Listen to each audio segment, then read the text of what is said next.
Hello again. Time for another story. Now today I'm going to read to you a story you may already know. It's called The Bog Baby and it's written by Jeanne Willis, and the person who draws the pictures, the illustrator, is Gwen Millward. I hope you enjoy it with me.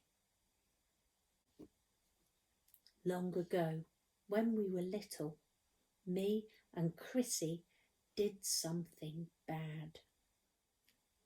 We said we were going to Annie's house to play, but we didn't.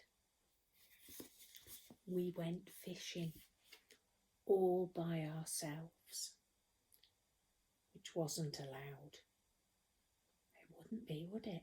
You must never go off by yourselves, but it's only pretend. Chrissy said there was a magic pond in Bluebell Wood. It was only ever there in spring. When it rained, it made a huge puddle in the dell, and pond creatures came. We could fish for newts, she said. I won't tell if you won't. So we went. We found the pond. It was squelchy round the edge, and the bluebell squeaked under our boots. We fished and fished, but we didn't catch a newt. We caught something much better. We caught a bog baby. Have you ever heard of that? Have a look at him. Imagine finding him in the pond. He was the size of a frog, only round and blue. He had boggly eyes and a spiky tail, and I do remember he had ears like a mouse. He came swinging through the flower stalks and jumped into the water. He floated up and down on his back and sucked his toes. That's when I fished him out. He didn't struggle. He sat in my hand and he looked surprised. He was as soft as jelly, like he had no bones. When we stroked him, he flapped his wings. They were no bigger than daisy petals. They seemed too small for him to fly. Chrissy said he might be able to fly if we blew on his wings. We blew and blew, but all we did was blow him onto the mud. He didn't try to escape. He just sat still with his paws over his eyes. We put him in a jam jar, took him home and hid him in the shed. He was our bog baby. He wasn't meant to be a secret. We wanted to show Mum, but we daren't. If we did, she'd know we didn't go to Annie's. We made our bog baby a beautiful home in a bucket, gravel, shells, clean water. Whenever he saw us, he jumped up and down. We picked him up and played with him. He was very ticklish. We fed him on cake crumbs. We loved our bog baby. He's very happy, isn't he? He's smiling. He knows he's safe with them. They care for him. Our friends loved him too. We sneaked him into school in a margarine tub. When the teacher wasn't looking, he played in the sandpit and the water tray. In the afternoon, he slept in his tub on a piece of damp cotton wool.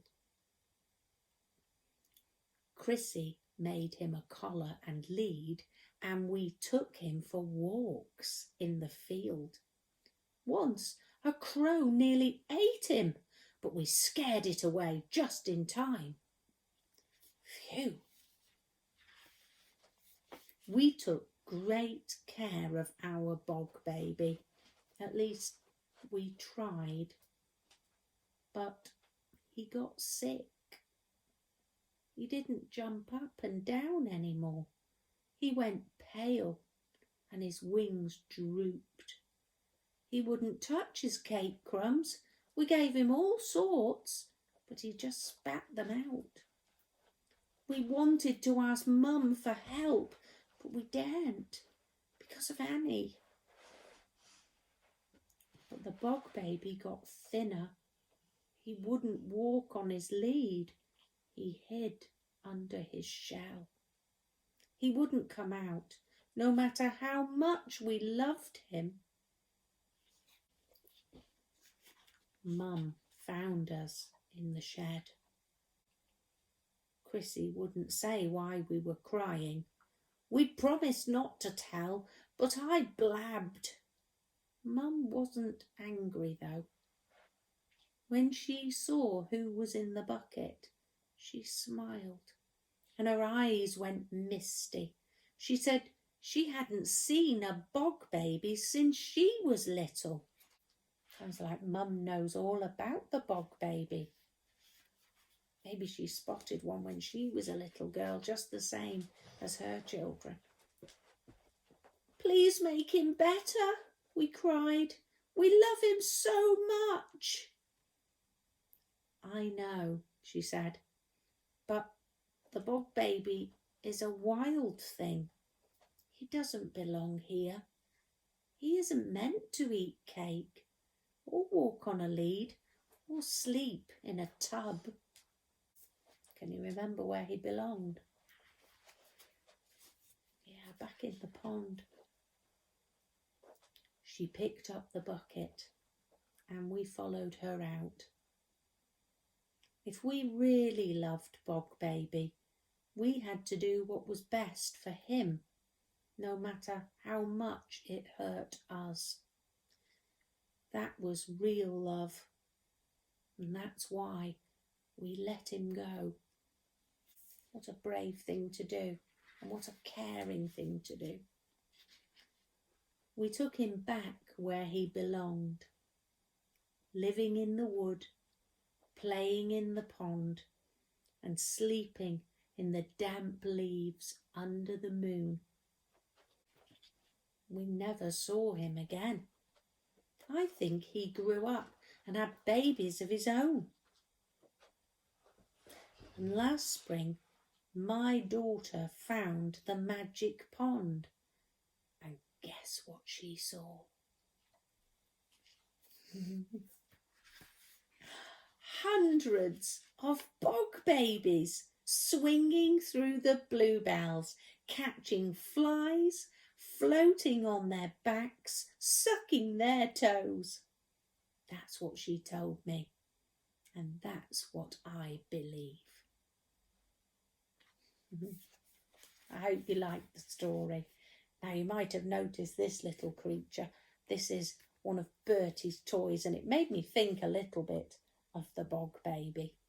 And you've probably spotted he's been holding on to a little treat for Bertie. Shall we see where he is? Come on then.